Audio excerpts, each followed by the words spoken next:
Hello and good evening viewers, कैसे हैं आप लोग। स्वागत है आपका शेयर बाजार ज्ञान के एक और वीडियो में। और आज की इस वीडियो में हम बात करने वाले हैं इन्फोसिस लिमिटेड के शेयर के बारे में।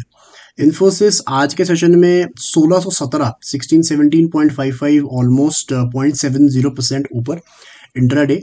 और आज का सेशन काफ़ी वॉलेटाइल था इन्फोसिस के अंदर में। इनफैक्ट ये आज के सेशन में लो लगा के आया है 1576। तो अपना जो डेली इंट्राडे लो है वहाँ से ऑलमोस्ट आई थिंक 2% का अपर साइड इसने तय किया है वहाँ से। सो शॉर्ट कवरिंग बोलेंगे या फिर बाइंग लोअर लेवल से देखने को मिल रही है, वो भी बोला जा सकता है। So what is the reason behind this entire fall? Because अगर हम देखेंगे इन्फोसिस का वीकली चार्ट देखेंगे तो ऊपर से इन्फोसिस अभी ठीक ठाक फिसल चुका है। ऊपर से फरवरी के स्टार्टिंग से लेके जब स्टॉक ऑलमोस्ट 1700 रुपये चला गया था, वहां से ऑलमोस्ट 7-8% करेक्ट इसने हुआ है आज के सेशन के अंदर। फिर थोड़ा क्लोजिंग ऊपर इसने दिया है। So what is the reason? एक सीएलएसए का इसके ऊपर में बयान भी आया है निफ्टी आईटी के ऊपर में पूरा, कि थोड़ा कॉशियस रहना चाहिए। तो उसके बारे में भी हम बात करेंगे, चार्ट्स पे बात करेंगे। तो अगर आप लोग चैनल पे नए हो तो आप चैनल को प्लीज सब्सक्राइब कीजिए ताकि रोज आने वाली जो वीडियोस हैं वो आपको लगातार मिलती रहे। तो देखिए, बेसिकली आईटी सेक्टर के अंदर में सीएलएसए ने एक रिपोर्ट निकाला है जिसमें उन्होंने बात कहा है कि आईटी सेक्टर जो है इस पर्टिकुलर फाइनेंशियल ईयर यानी कि 2024 के अंदर में it is weak at best. Weak at best का उन्होंने कमेंट किया है। और वीक एट बेस्ट का बोलने का उनका मतलब ये है कि अगर स्टॉक कंपनी या फिर पूरे सेक्टर के अंदर में अच्छा खासा भी परफॉर्मेंस आता है तभी भी वो वीक नंबर्स ही होंगे। उनका कहने का मतलब ये है कि जो आगे बिजनेस ग्रोथ है इस साल का वो इतना पॉजिटिव नहीं है। तो ये किस बातों के ऊपर में स्टॉक जो है वो भाग रहा है?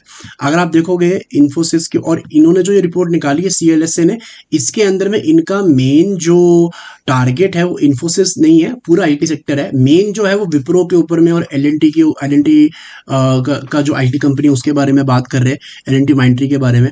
बट हर एक के ऊपर असर आता है जब ऐसा अगर सेक्टोरल डाउनग्रेड कर कोई कंपनी कर रही है, ब्रोकिंग फर्म कर रही है, तो फर्क तो पड़ता है, राइट। अब बेसिकली हो क्या रहा है यहाँ पे?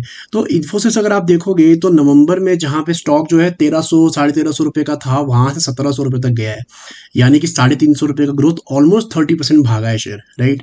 लेकिन ये कोई it is not a abnormal situation. बहुत स्टॉक्स भागते हैं और जब परफॉर्मेंस नहीं भी आई होती तभी भी भागते हैं। आपको बहुत सारे स्टॉक्स ऐसे दिखेंगे जो एक महीने में 20%, 30%, 40% भागते हैं, लेकिन उसके भागने के पीछे एंटिसिपेशन होती है। उसके पीछे एंटिसिपेशन किस चीज की होती है? तो उसके पीछे एंटिसिपेशन होती है रिजल्ट्स की। स्टॉक्स जनरली, पूरी स्टॉक मार्केट जो है वो एडवांस में चलती है 6 महीना कम से कम। वो पहले ही 6 महीने पहले जो होने वाला है उसको फैक्टर इन कर लेती है। इसीलिए कभी स्टॉक के अंदर में बहुत तेजी देखने को हमारे को मिलती है तो उसका मतलब ये होता है कि मार्केट्स को लगता है कि गोइंग डाउन द लाइन 1 या 2 क्वार्टर के जो नंबर्स आएंगे वो बहुत ही धमाकेदार आएंगे, राइट। ग्रोथ एंटिसिपेट कर लेता है मार्केट।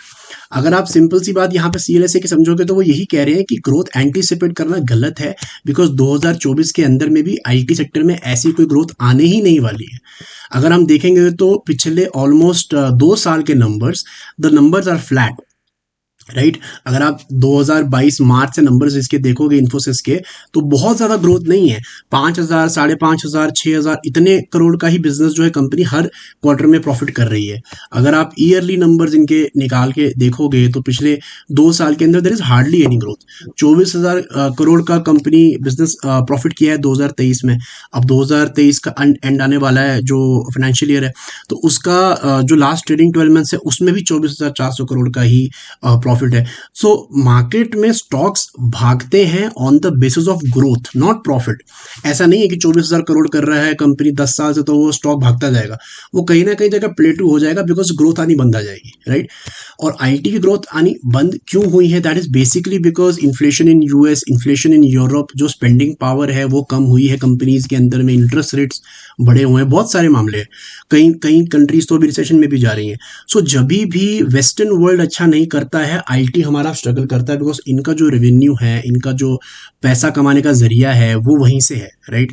मैंने भी अपने चैनल के ऊपर में बहुत रेकमेंड किया है IT, but I have made videos when Infosys was 1200, 1250, 1300।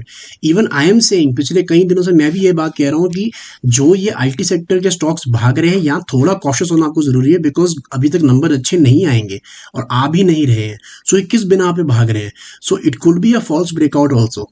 हालांकि मेरे को ऐसा लगता है कि इन्फोसिस में अब दोबारा से 1300 और 1400 के लेवल्स देखने को नहीं मिलेंगे। I think it has a very good support now, specially on the weekly charts around the levels of 1480, 1480। तो गिर गिर के यहाँ से मुझे लगता है 6-7% गिरा तो और गिरा। बाकी I think we are in for a consolidation phase in the IT sector. ये स्टॉक्स कुछ भी नहीं करेंगे, मुझे लगता है कुछ देर तक, कुछ हफ्तों तक या कुछ महीनों तक अब ये एक सीमित दायरे में काम करेंगे, और वो दायरा बहुत छोटा होगा, मे 50 या 100 रुपये का इन्फोसिस के केस के अंदर में। विप्रो में भी मेरा सेम मानना है कि अब वो आपको 400 रुपये पे नहीं मिलेगा।